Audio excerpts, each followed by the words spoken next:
All right, so we've got Resolute Week 5, Day 1 Light Exposure.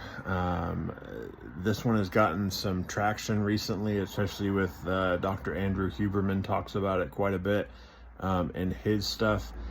So what we're shooting for here is regulating our circadian rhythm by getting sort of consistent and predictable morning and hopefully midday and even evening light exposure.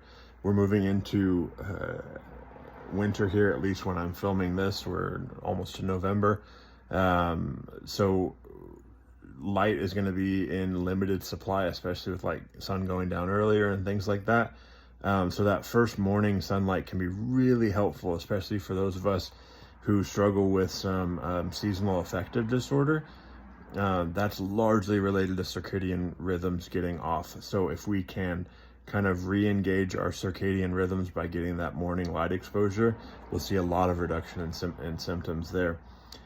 This is about kind of regulating and fine-tuning our internal body clock.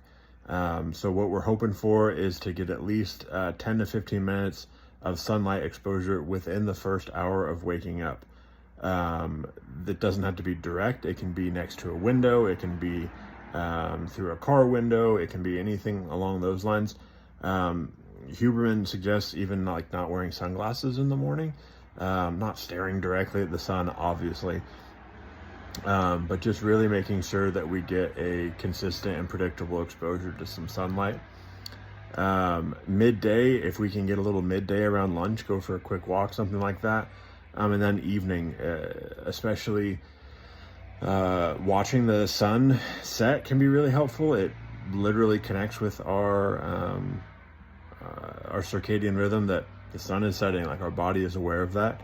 So if we can heighten that exposure to that sunlight decreasing in the evening, that can prepare us for sleep. And then some conscientiousness, some mindfulness around how much bright lights, how much blue light, how much TV and screen time we're getting later in the evening can really affect our circadian rhythms. But this one is about primarily getting that sunlight first thing in the morning.